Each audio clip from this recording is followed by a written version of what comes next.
Hello, everybody. Welcome into the Casual Sports Podcast. I'm Alec Caberna. That is Matt Morrison and Mike Wolfgang. Guys, the crew is finally all back together. First Heck time in yeah. what, 2-3 weeks? We've all been all on the show at the same time. Something like that. It's been a while. Been shuffling in and out. We'll see how long Matt's internet lasts today because, now that we're all here, now something's got to crap out. So it'll be Matt's internet. Right. It's been a while since that's happened, so. Cross your fingers. I'm not knocking on wood. I'm waiting for it to happen at this point. No. All right, guys, well, let's go ahead and get into the show here. And before we talk about any individual sports, I want to bring up a topic. I saw an article earlier today about the Cleveland Cavaliers in this upcoming offseason, and obviously the biggest question mark, Colin Sexton. What happens? He's a restricted free agent. Reportedly, he's asking for about $20 million in a 4 or 5 year contract, which seems reasonable. That's what guys like Fred VanVleet are getting paid. Miles Bridges, he seems to be in that category of shooting guard, kind of mid-tier higher contracts. He's not asking for 30. He's not asking for the Supermax. $20 million. Cleveland potentially could negotiate that down to 18 if he's willing to sign for that here. But being that restricted free agent, other teams, reportedly Detroit, Indiana, both interested in him, could potentially drive up that price. We know both those teams have lots of cap space to work with. Indiana more so than Detroit, especially with all the young guys they got going to Detroit that are going to be for contracts soon. What do you guys think the move is for Cleveland in this offseason as it regards to Colin Sexton? Do they move on from their first building block of the post-LeBron era, or do they do whatever it takes to keep him? Well, I say keep him. Go ahead, Matt. I say keep him. I know he's been injured, but I mean when he's ready to go, I mean keep going. I mean he rolls. I don't know about $20 million. I mean if he was a healthy player, I mean he was out this whole past year and he's had problems before. Yeah, I mean he's a thrilling player and we need him. So you had a couple of those injury prone years you're going to have. I don't think he's an injury prone player, but I would give it to him. Hang on to him. I got a couple. Go ahead, Matt. Mike. Number one, I've been saying this for the last 1 or 2 years that I would give him money. I would give him an extension. I wouldn't give him the Supermax, but I'm fine giving him this type of money. I've been saying this for a couple years now. That if they give him $20 million for 5 years, 4 or 5 years, I'm fine with that. And two more things. And Matt, I know he's had this big injury with the knee, but that was actually his first serious injury. Before that, when they were losing, he had played 72 games up until this season. I think his rookie year he played every game. Yeah.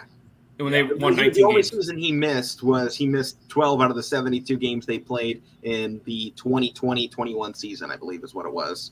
Yeah, and the number three thing is, and just for culture reasons of the team, he's been there since they started this new culture. Since Kobe Altman brought, they rebuilt after LeBron left. They've wanted guys that wanted to be there, hard work ethics. That's what Colin Sexton is. So if they give him that type of money, that's the type of guy I want around because that's what their culture is guys that want to be there.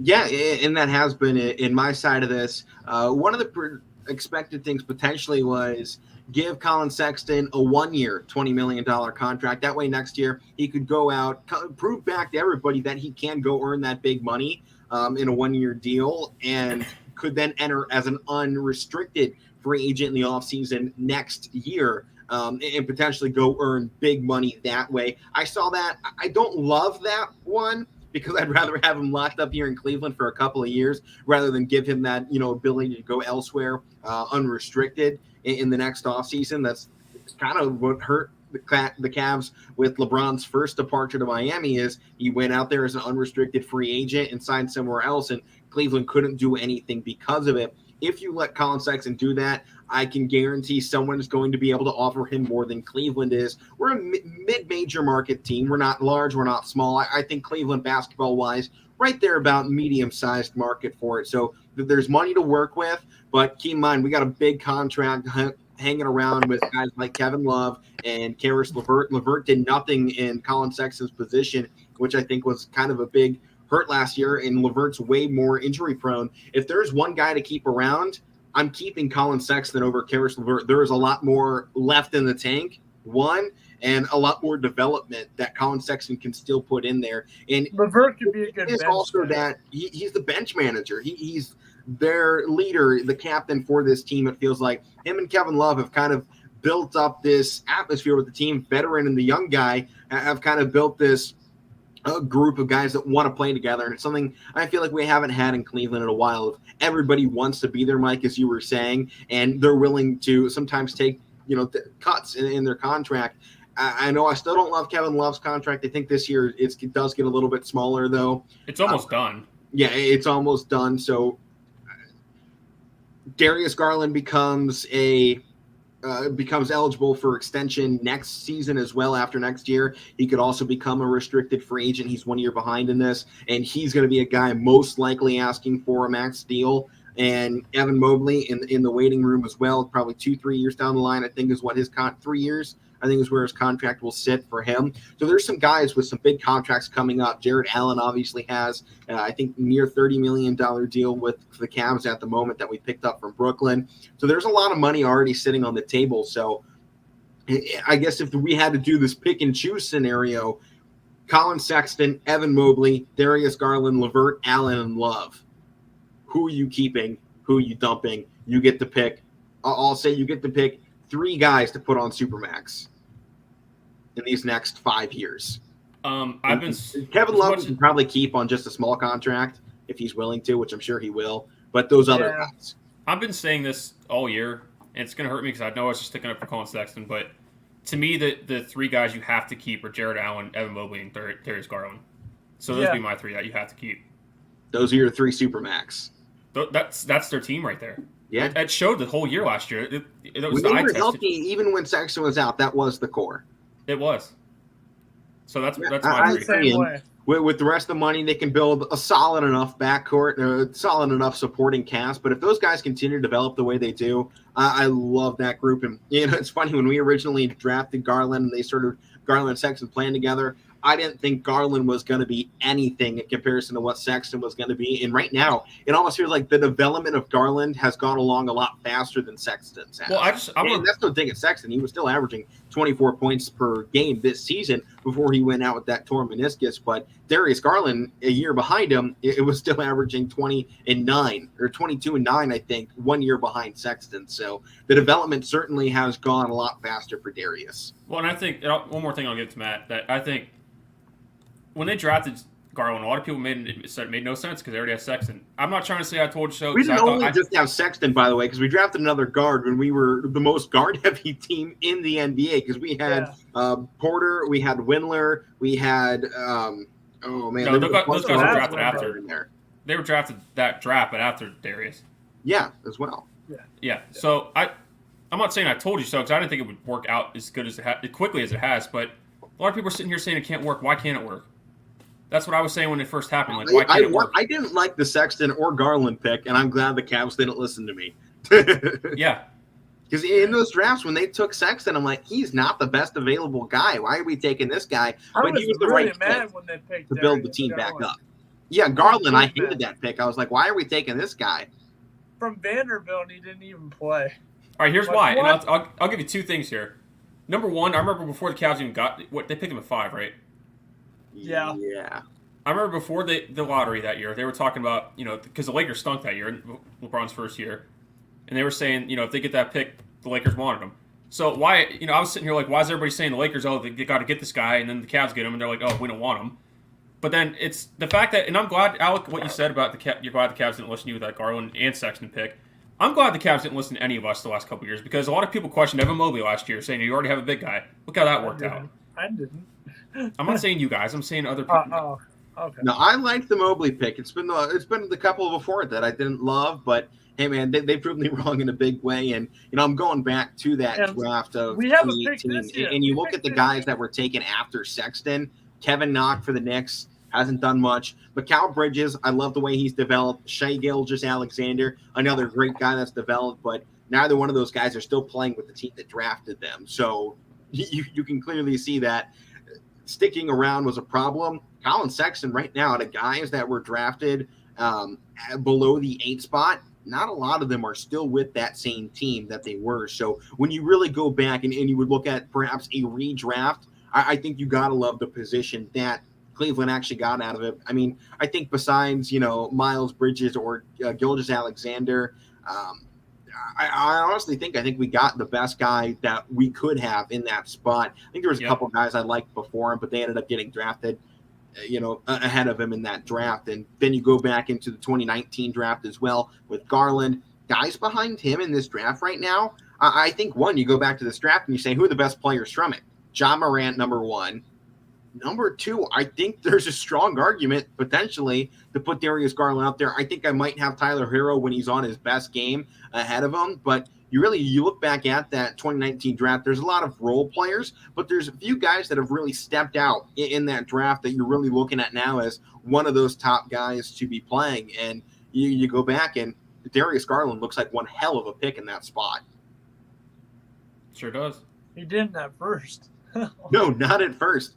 I was the first guy to go, oh, hell to the no. I didn't like Isaac Okoro's pick either. I wanted Obi Toppin, but we saw how Obi pick has turned out. And really, even that year, I think the only other guy that would have been a better pick than Okoro that he's been so far might be I like Denny Advia, but I don't think he's done a ton yet. Tyrese Halliburton. The only unfortunate part is that'd be another guard that Cleveland would have picked up and probably would have been playing the 2 spot where Sexton would have been. He would have been stuck at the point guard, which is not his natural position. And you saw that first 2 years when they had him running the point, he wasn't comfortable in it. Darius Garland runs that point beautifully.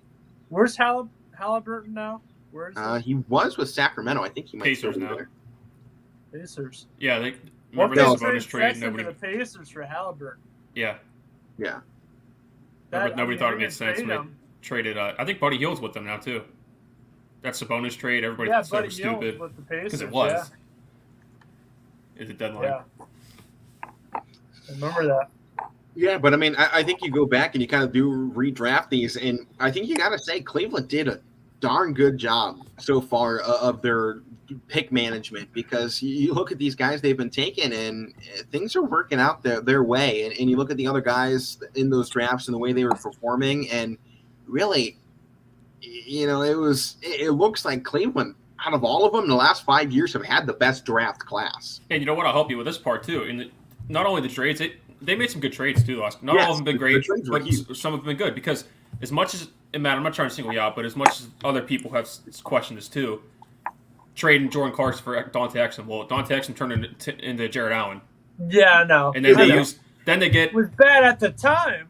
But then they get it looked like the worst trade Cleveland could have made, but it worked out perfectly. Then they traded him. I mean, they traded Clarkson like a few games after he dropped 30. No, it was the day after he dropped. Who cares? They're a rebuilding team. They don't care about that stuff.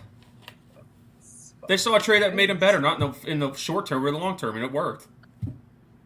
Yeah, and I think the other one was Taurean Prince. Yeah, they traded Taurean Prince for Ricky Rubio. You complained about that one too? They make really good trades. Another one. We can pick Rubio back up. Yeah. Yeah, he'll probably be looking at a smaller contract as well, coming off a big injury. So yeah. Should be a guy Cleveland gets to keep pretty, I'll say, semi-easily. Would they trade him to the Pacers? Well, his contract expires really soon. So and how about that trade too? We could potentially get him back, and we got Karis LeVert, and we kept our first round pick out of it. Yeah. How about that? Yeah, kind of made some good trades. Get another first round pick this year. That was nice to see. Yeah. Just not getting at the lottery. It's like, all right. We got a couple. I liked Rubio. He was working. That dude was. He was a good guy off the bench too. Oh yeah. He kept the pedal down when he came off. And he was the best guy they could have got for Darius Garland. No question. He finally had somebody behind him that could have really helped him, and it showed this year because last year styles as well. In the last couple of years, they did not have a backup point guard. So anything that they would have got last year would help, but a guy like Ricky Rubio really helped. Who's that one guy they had? What was his name? Good. But guys, let's go ahead and move on past this Cavs talk. We're all in agreement that if somebody had to go out of our big group right now, it's going to be Sexton. We'll see what the Cavs end up doing. Obviously, we talk a lot, but they make the big choices at the end of the day. With that, guys, let's take it into the NBA playoffs. Boston, Golden State, Game 5, back in the Chase Center. First off, initial thoughts coming out of Game 4. Matt, go. I mean, I know I picked Boston in that Game 4, but I was cheering for Golden State. I just didn't know if they could come back and do that in Boston. It was Boston, so it's hard to win there. They did that. Now they're back at home. They gotta do something here tonight at home. Okay, Mike, you weren't on the show this last Friday, but I pretty much went out on a limb and said I think you were going to take them in that game. Was I correct in that assumption? You would have taken Golden State to win Game 4 in Boston. You were. I've been picking them all playoffs. I picked them to win the series, so I'm going to pick them to win every game, even though I might not feel confident, but I'm going to. Yeah, I'm picking them. What were your takeaways from that game, Mike? I saw bits and pieces of it because we were working the Scrappers that night. They had it on the TV in the press box, but I couldn't watch as much of it. But I got home and watched the end of it, and my big thing is Golden State has Steph Curry, and the Boston Celtics don't. That's my big thing. Yeah. I'm not saying that's why. I'm not saying they're going to win the series. I'm not saying that, but just in that game, they had the best player on the floor, and 99% of the time, you had the best player, you win the game. Yeah, and that does seem to be a big case. My takeaway: Curry was king in this game, man. Yep. Unstoppable. There was just nothing they could do to guard him. I had only seen a little bit left of the fourth quarter. It was a pretty tight game. I ended up turning it on. Golden State pulled away in the final couple of minutes. I overall thought it was a pretty good game back and forth. But, Matt, what did I tell you Friday that was going to win the game? Rebounds. Whichever team won the rebound battle was going to win the game. Golden State took it by 13, and there's the final score. They win it by double digits with double-digit rebound advantage in this game. And yet again, Boston outshot Golden State from the three-point line. Another game they do this, but Golden State still gets in the paint. They're still getting steals. And the only stat that really separates these two is rebounds when it comes to these games because they both hit the same amount of threes. Boston, I think, going into Game 5, they need to shoot more threes. And I know that seems like a little bit counterintuitive because they haven't been shooting them well when you look at it, but they're out shooting Golden State in that department. I think they could afford to take 5-6 more threes in Game 5, especially in the Chase Center, where if Golden State goes on a run, they're going to be catching some steam there. I think it's time that Celtics unload that three-point arsenal like they did back in Game 1. Just let it go. Let things launch because they're getting good contributions from everybody on the floor, but they still don't have enough points to keep up with Golden State. So their offensive guys got to the big guys got to bring down boards. Tatum and Robert Williams each had double figures in that department. Al Horford nearly had a double-double as well. Could have had a few more rebounds. Really, in Boston's corner, I thought it was a pretty good game. All in all, I mean, you were looking at it. It was close down in the fourth quarter for a good portion of it. Golden State, they just had their big third quarter, and Boston kept it close. They survived the third quarter again, but then had a sloppy shooting fourth. So this was a game Boston could have won. I really thought it was a great, even matchup the whole way through. Once again, referees had a little bit too much to say and everything, but that's been a common theme all series and really all postseason every year. Because referees tend to get a little bit too involved.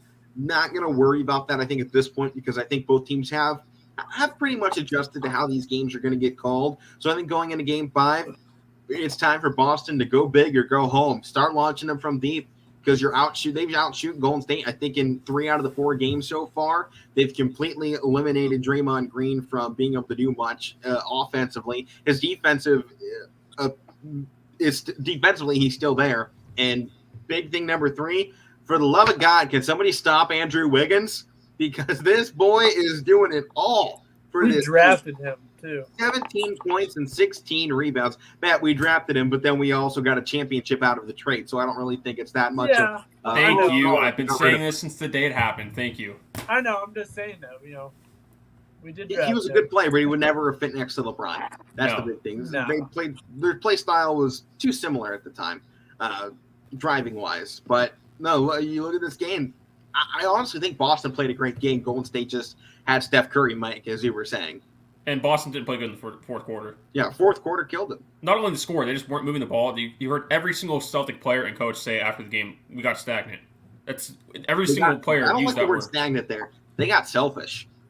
Well, whatever. But I know that's what they said, but I think their wording might be a little bit off. I think they got selfish in that final couple minutes of the game because the ball movement, that was creating the shots, completely went away. Jason Tatum decided he wanted to do it himself. So did Brown. So did Smart. Even Horford was, not moving the ball like he normally does. You predicted him. You predicted him to drop 30 points. I think he scored 8. I don't think I said he was going to go for 30. I don't know. I think I said Tatum or Brown was going for 30. I think I had Al Horford going as a triple double. Tapes. I don't remember what I said, but Check the tapes. I know I said 3 guys were getting triple doubles in this game, and I was definitely wrong on that part. I'll admit it. but I don't think I said Al Horford was going 30. Maybe I said he was going big. I don't remember saying 30. If I was saying 30, I don't want to check those things. I think you said he was going big. Okay. It was like, I thought he... Well, hey, that could mean 30. That could could mean 30. It could also mean, triple-double rebound, or, a lot of rebounds. He was kind of underwhelming in that performance. His shooting took a step back that we've seen from this entire postseason from him. I want to see him be a little bit more physical out there on the boards. Don't worry so much about the offensive side of things. I want Boston to get back to their defensive ways because that's what's got them here. Launch those threes, but play great defense on the other side. And you're not going to stop Steph Curry. Stop everybody else, please. You got to stop Wiggins. If you're going to stop anybody on this team that's not going to be Curry, somebody lock down Wiggins. Because Wiggins consistently in the series has been their second best player.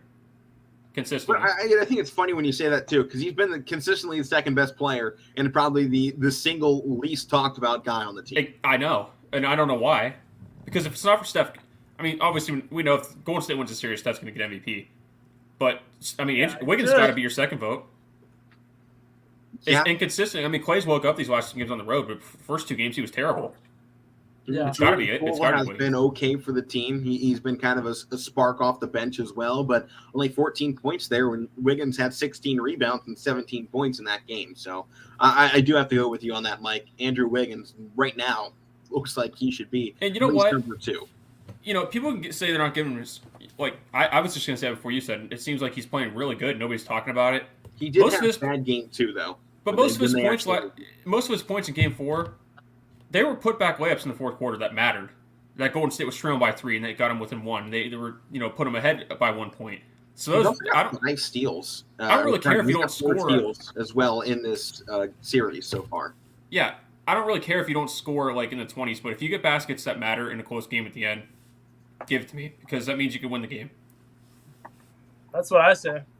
Yeah, I mean, I'm right there on that. So, with that being said, Game 5 goes back tonight at the Chase Center for Golden State. They probably have a little bit of momentum right now, Mike. They got a chance to win back-to-backs.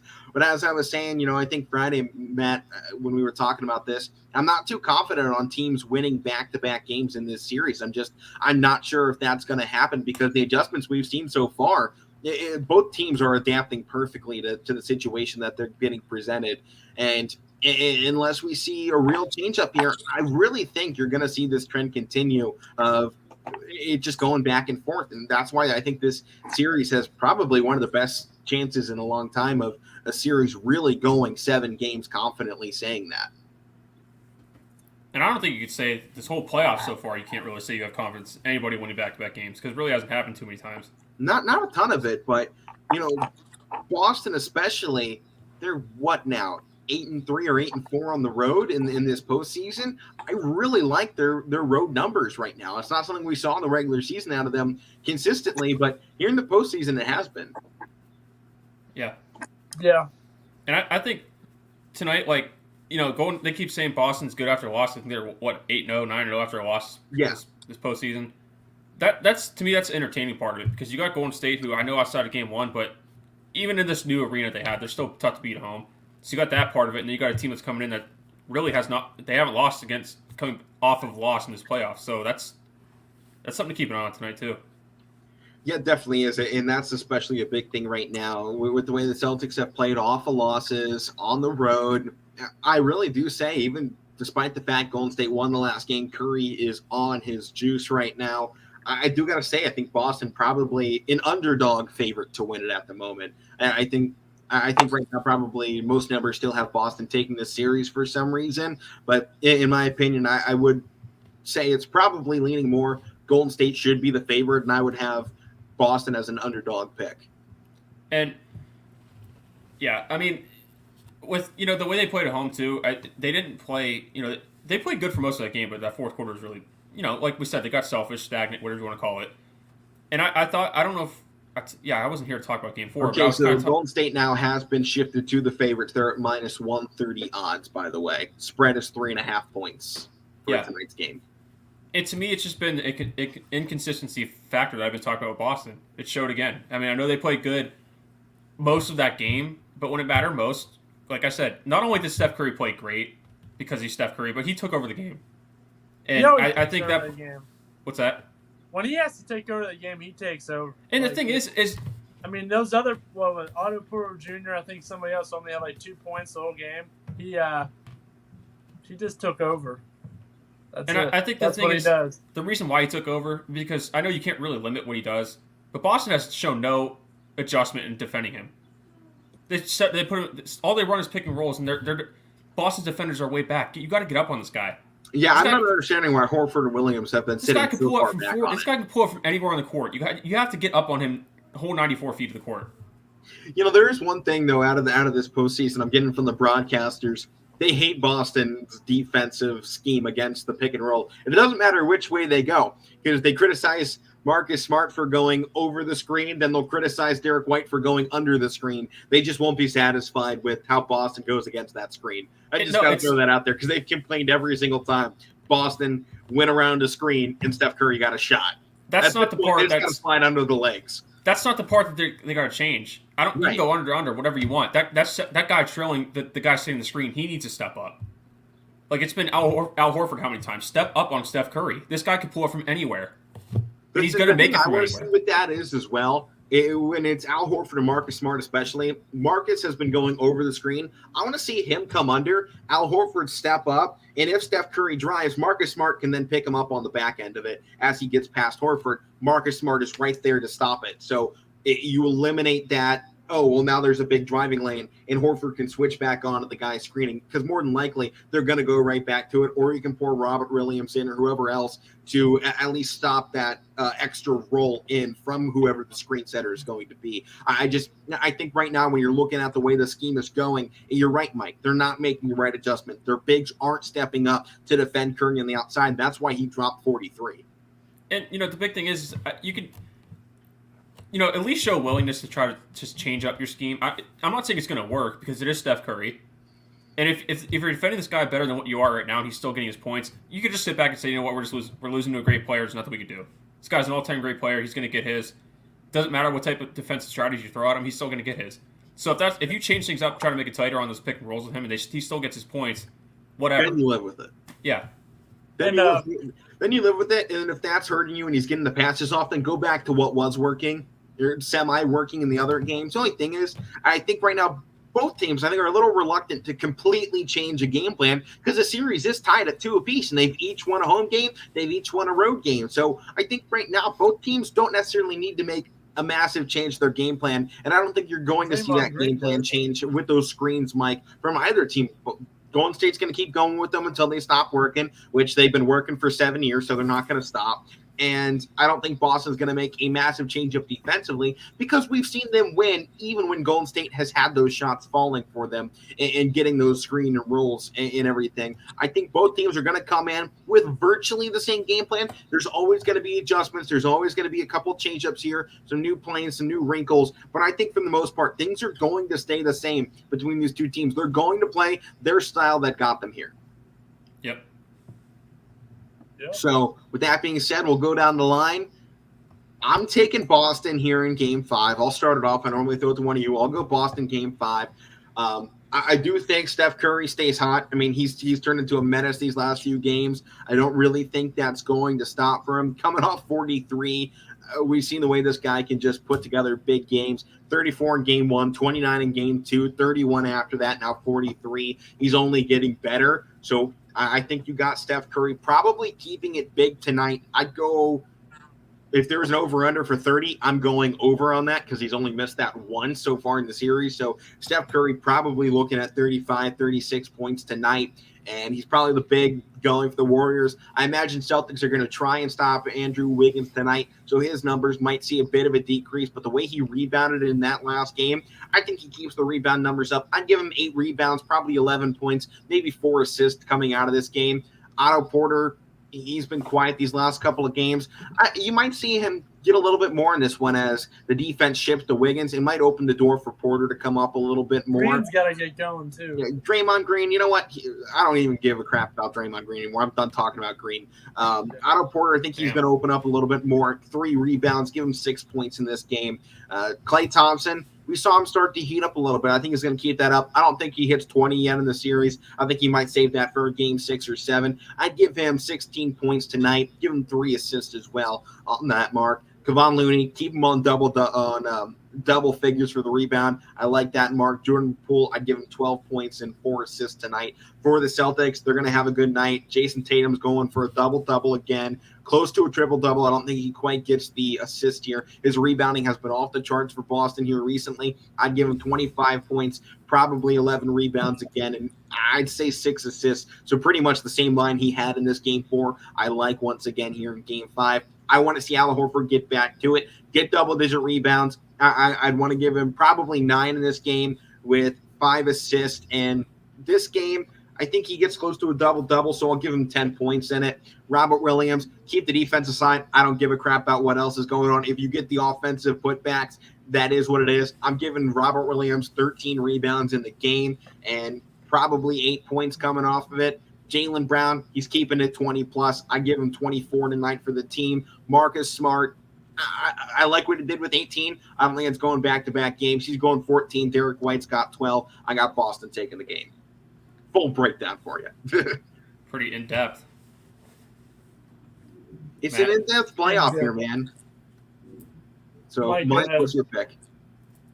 Well, I'm picking Golden State, but I don't want to keep repeating myself, but and again, I know I'm not 100% confident because I don't think they're the team that we talked about this before. I don't think they're the team that they were in the first round 5 years ago. I think they're still beatable at home, but I just can't really imagine them losing again in a game like this at home. With the way Steph Curry's playing, Clay's finally woken up. Like you said, Matt, I wish Draymond would start playing better, but as long as he does his thing on defense, running his mouth, but he doesn't score. But he's never been a scorer. 2 points though. At least Al Horford had 2 points in game 2. Half their starting lineup had 2 points. Yeah, but Otto Porter doesn't run his mouth. No, I'm talking about Boston. They had 3 guys in game 2 that had 2 points. Yeah. So, whatever. As long as Clay and Steph are on, they give themselves a chance to win. We saw Jordan Poole play better in game 2 at home. I know he's kind of been inconsistent in the series, but he plays better at home. And I just like them at home. I do. I'm not really in the momentum part of it because I think that's sometimes could be overstated, especially in the NBA Finals, because you don't know what you're going to get game to game. We talked about this before, but no, I got to go Golden State at home. I'm going to pick them anyways. I'm not going to say I'm confident in it because I've been sticking up for him, but I'm going to roll with them. I'm going Golden State too. I think Thompson and Curry go for 20+. I think this is the first time in the series that you both see them up in that double digits at the same time, or that above 18 or above 20. I'm with you, Alec. If there's an over-under and it's 30 for Steph, I'm definitely going over 30. Oh, yeah. And if it's for Clay and it's 20, I'm definitely going over 20 for Clay, too. I don't know. I think I hit the under on Clay for 20 in this. I don't. There you go for 20. Has he had 20 yet in the series? I don't think so. He's definitely. That's the one thing he hasn't had one in this game. He had 25 actually, pardon me, in game 3. But that's when they put him in garbage time, man. They put him in garbage time in that game 3 to let him get some points. I don't really think I like Klay Thompson in this game. He's been kind of I'll say a no-show. He's hit some good shots for them, some important shots, but he hasn't been the Klay Thompson from 5 years ago, and that's fine. He doesn't need to be. Yeah. No. He doesn't need to go full force, especially after that injury. But 5 years ago, 5 years ago, you would have saw Klay Thompson would have had 40 points 5 years ago. Curry would have had 43 last night. I had 43. Thompson would have been right up there with them. It would have been similar. My thing is, if it were me, I think I might actually put Kevon Looney back in the starting lineup because you look at Otto Porter, he only played 18 minutes. I think 14 minutes and 2 points. I think, and you can hear Steve Kerr say, he regrets kind of not playing Kevon Looney a little bit more in some of the other games. So for that part of it, I'd probably, and we keep talking about Boston size down low. I'd put him back in the starting lineup. I would too. That's all I got. Works for me there. All right, let's hit it over into the NHL Game 1 of the Stanley Cup Finals. Boys, you guys have been the NHL guys this season, so I'll let you take the reins on. All right. Avalanche Game 1, go. Matt, you got some explaining to do first of all, because I've told you both these teams all year. I know. I just had to say that. Tampa Bay definitely got that experience. I mean, that's what got them there again. Experience wins. In the end, if you have that experience as a team, which this team does, this is the third year in a row that they're in the Stanley Cup Finals. It's going to pay off for them. Colorado, I mean, they have those guys. They have a good group of guys that have been there. They haven't really done anything in the playoffs until this year. I think they're finally coming together. But Mike, I'm going to jump on your side. I say Tampa Bay. Well, I don't know who's going to win. I'm just saying. If we're picking right now, I'd go Tampa Bay in 6 games. You know what, Matt? And that seems to be the popular pick amongst people, like hockey people too. I don't know who's going to win it. I just had to throw it in because I defended both these teams all year against you. But they're both. I tell you what, both of these teams are very similar. They are. You're right. They run at you. They have both of them have really good goaltenders. Vasilevsky is probably one of the best goaltenders in hockey. So. He's been for years. You know what? In my mind, I know Shesterkin had probably the better stat line this year for hockey, but Vasilevsky's the last couple years has been the guy. And this year, I know stat-wise backed up Shesterkin, but I would take Vasilevsky over anybody any day. Me too. I would. And I don't know who I'm going to pick yet. I might wait till tomorrow or when game 1 is Wednesday, but this is what we wanted. I told you guys this, and Alec, you even said it too. This is what I didn't want the Rangers. So, well, you want to talk about them a little bit because their season's over. They did have a good run. I'll give them credit. They're gonna have a heck of a team. That team's gonna come back with a vengeance next year. We'll probably see them in the same place. We'll probably be talking about them a year from now. I think I disagree, Matt. I think this year was probably their best chance because they got their best players. Kreider and some of the other guys are 30+ years old, and I know they got Zibanejad, some other younger guys too, but. I don't know if you're going to get a year as dominant as Shesterkin had this year again. He could do it. I don't know if I'm banking on that. I mean, because Chris Kreider is only 31. I know, but I just think this year was the best chance. Momentum-wise, they were playing good at home. I don't know. If they just play better on the road, they could do it again. But that's a tall task. I say they're back. I don't know.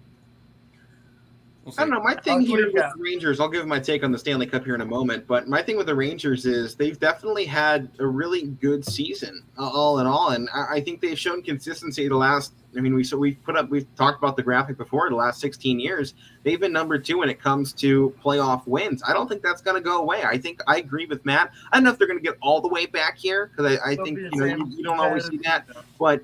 I think you're going to see this team make some noise again here in the postseason next year. But off the Stanley Cup, I've been real high on Tampa Bay Lightning and what they can do. But on the same side, I've been saying it the last week or so, I don't think it mattered who came out of the East because Colorado has been a baller right now. They've been dominating. They've looked awesome. I thought the Eastern Conference was a little harder this year than the West, but I don't really think it mattered. I think Avalanche, especially here at home in Game 1, I think they take Game 1 probably 4-1. Just the way their offense has been rolling right now, I'll go 4-2 here in Game 1 just because their defense hasn't always been the best. But I think they take a real shocker to the Lightning, who's been in a really physical series, not always the fastest one. I think it's going to come back with some speed in this game. It's going to catch Tampa off guard, at least in Game 1. Like I said, I don't know which way I'm going yet, but I'm definitely saying the series is going to go at least 6 or 7. At least 6. I think it could go 7. I don't think this goes 7. I don't feel 7 games out of this series, but I do agree. I do like 6. I think 6 is a good number in this one. I think because we've seen a lot of teams able to defend home ice very well, and I think that's going to be a big piece of why this goes 6. I think it goes 6. I think 6 is a likely choice, but. It could go deep because Matt, I've talked about it all year. I've been when talking about hockey. I've been saying with both of these teams, these have been 2 of the best teams all year. You can make an argument that they've been the 2 best teams all year. That's why we all wanted to see this matchup. So you're going to see different types of games where there's different strategies, different matchups, different high scoring games, low scoring games, goaltending games, whatever. You're going to get all that in the series. Yeah. I'm looking forward to it. I can't wait for it Wednesday. You guys made your picks already? I'm not picking mine yet. Well, how about you pick Game 1? Game 1. Yeah, just now give us the preemptive pick. You can change I agree with you. I'll go Colorado in Game 1. Okay. Only because of the fact that I know they're playing I know they're playing a defending champs, but they're game one to beat them. It's hard.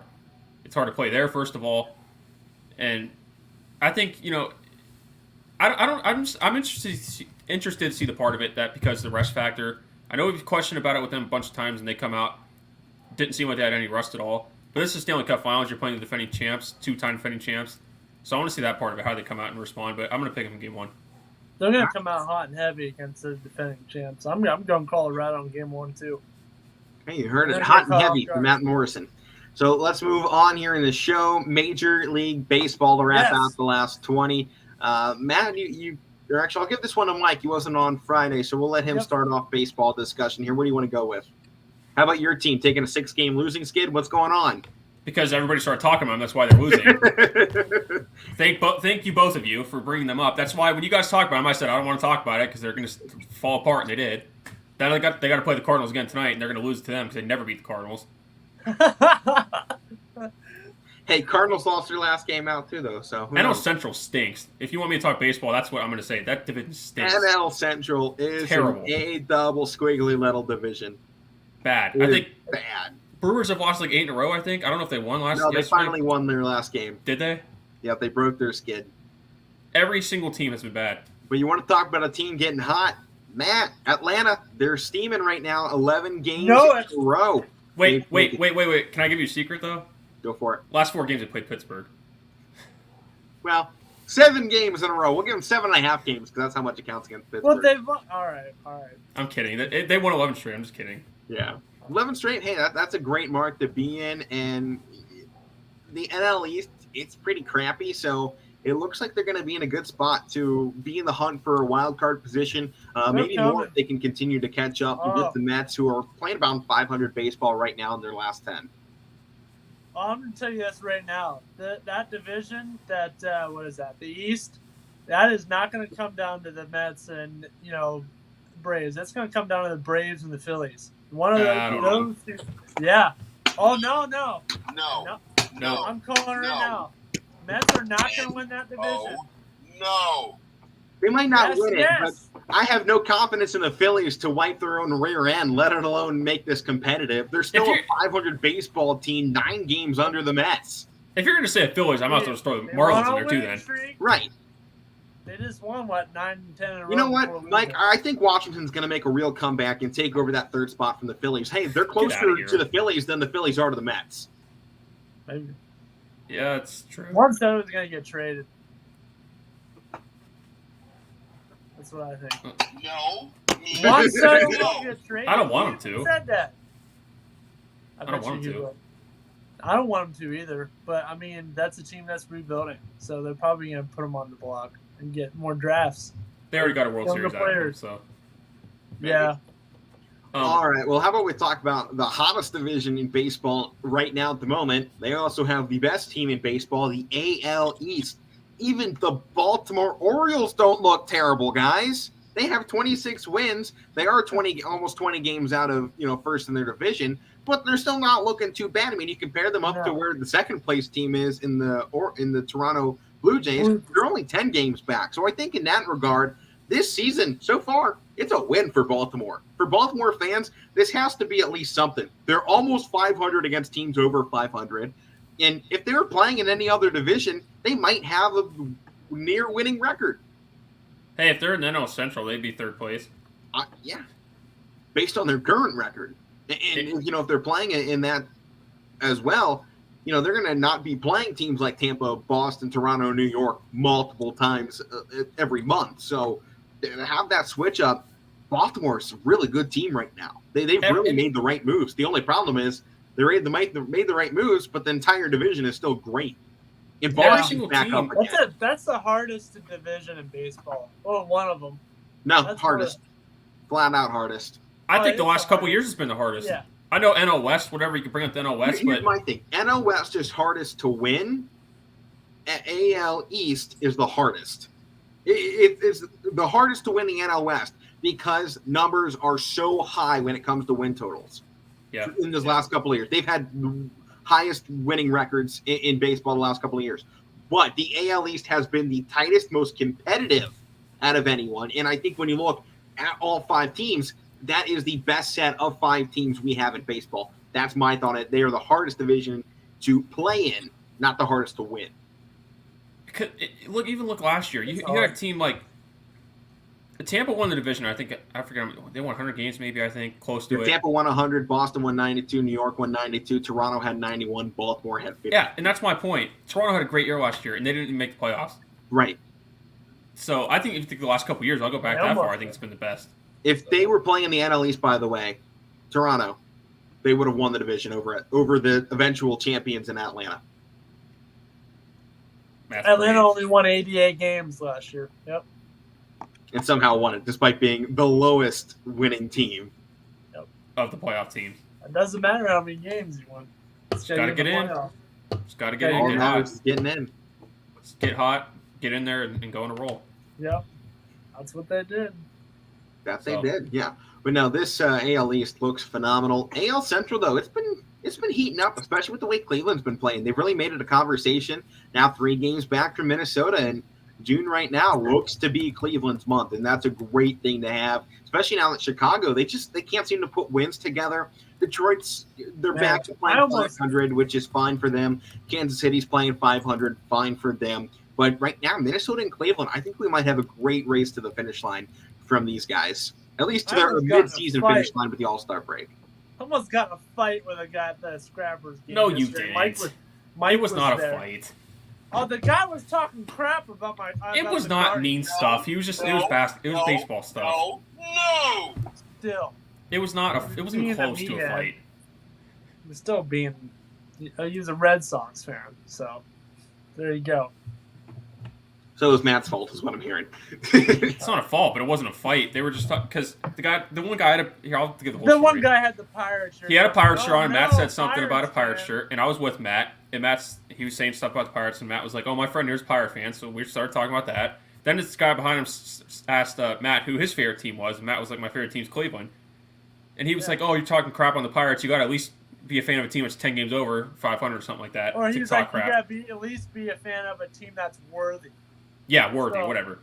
Then you asked him what fan he liked, and then he said Boston, and that was it. There was no argument or fight. Like, you're a Yankees fan, aren't you? He's like, no way, I'm on the other side. I'm on the Red Sox. My God, this is not the Yankees. Wait, so he's still not rooting for a team 10 games over 500? That's right.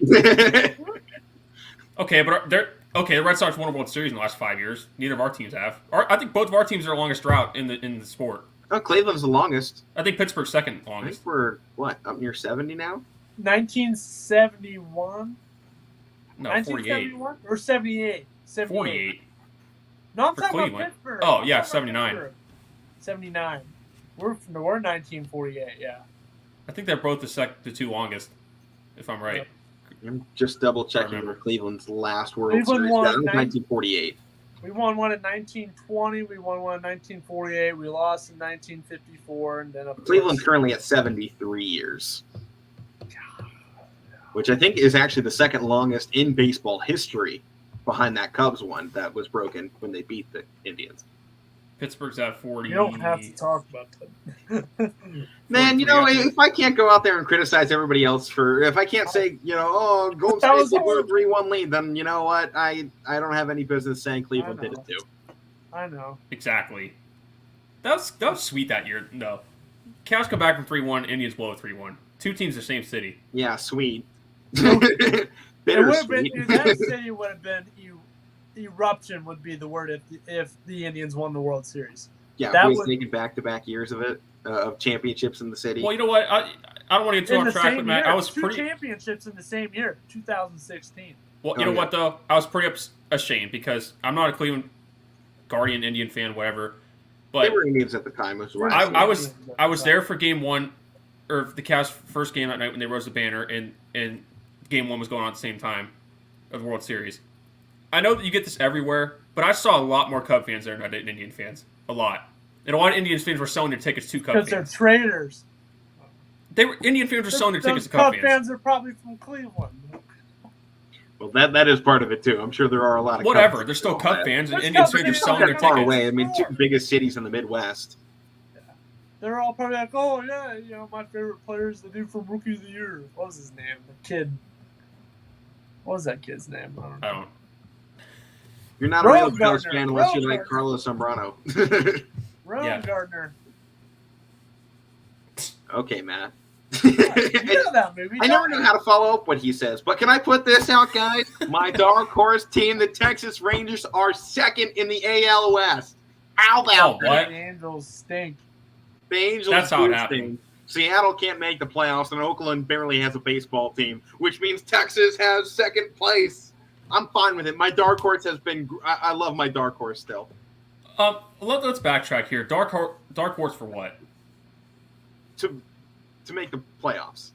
Because I know they're in second place right now. They're still 3 games under 500. Hey, we're not even to the exactly. Which means they got plenty of time to overtake Houston. And they got plenty of time. Yeah, but if we're the Angels collapsing, they wouldn't be in second place.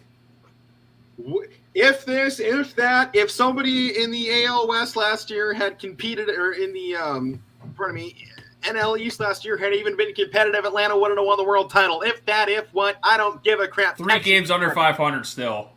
So what? They're second place. All you got to do is take your division. That's why Atlanta does. That's what Cleveland's done for years. It's still more than Pittsburgh can say. Houston's still. I'm not. Why don't put Pittsburgh into it? I'm not even defending them. No, I know they suck. I don't give a crap. I'm not going to say what I want to say, but anyway, with the Rangers, technically they both right now have the same chance of making the playoffs. They're both 8.5 games back. Yeah, 8.5 games behind the Astros. They're not beating the Astros. But Texas right now 3 games back from a wild card. So yeah, and that's the thing because is a wild card team going to come out of that division? Probably not. Probably not. If it stays this way. They're 3 games back right now. It means that opportunity. I'm not saying they can't go on a run. Is Tampa? I mean, they do have to get better than Tampa. But as I mentioned, when the AL East is that hard to compete in every single day, you do have a chance one of these teams does hit a rocky part when they have to go through their opposing AL East teams. And that does open the door for a team playing in an easy division right now to potentially sneak into the playoffs. I'm not putting that out of it. I'm just saying just right now. They could do it.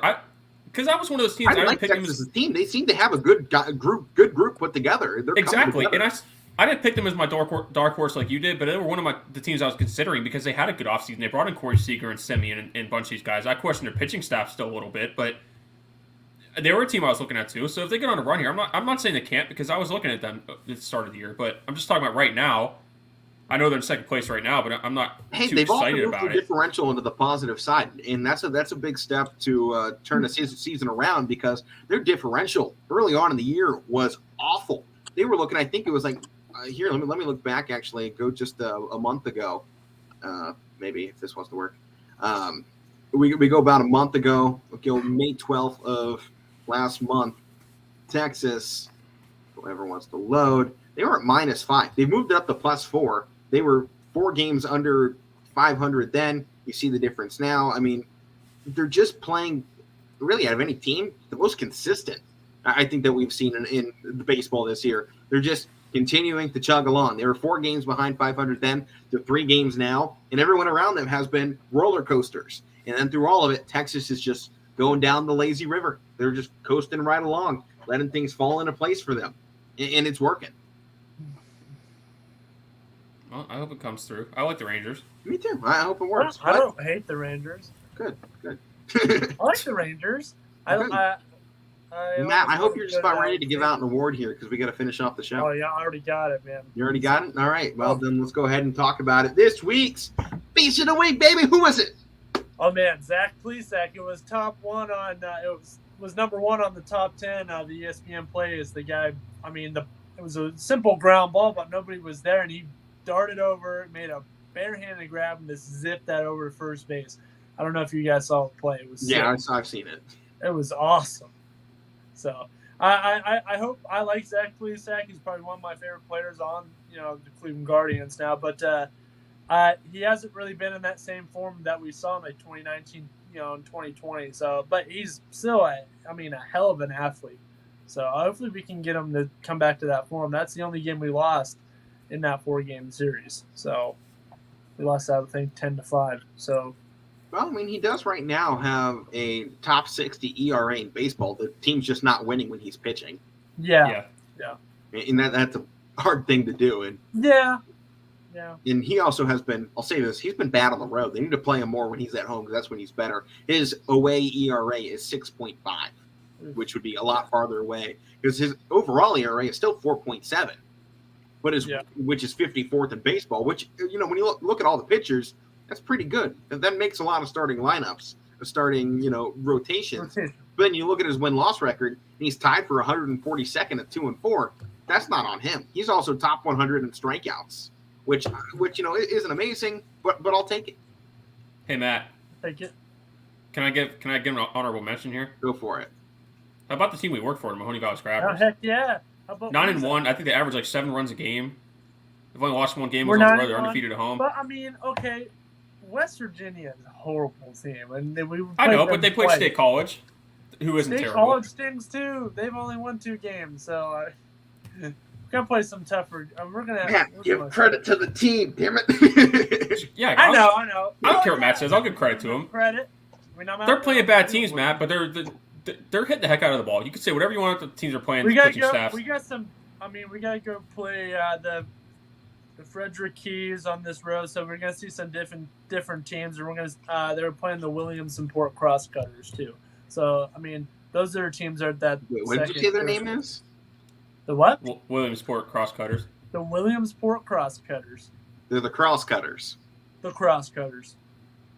Okay. And you have the Trenton Thunder, and the West Virginia Black Bears, and then State College Spikes. Okay then. Well, that's going to do it here for the Casual Sports Podcast Power Hour. Up next on Your Sports Network, I've been Alec Cabrera, Matt Morrison all the way over there, Mike in the middle. Mahoney Valley Scrappers baseball here on Your Sports Network as well. Tune in.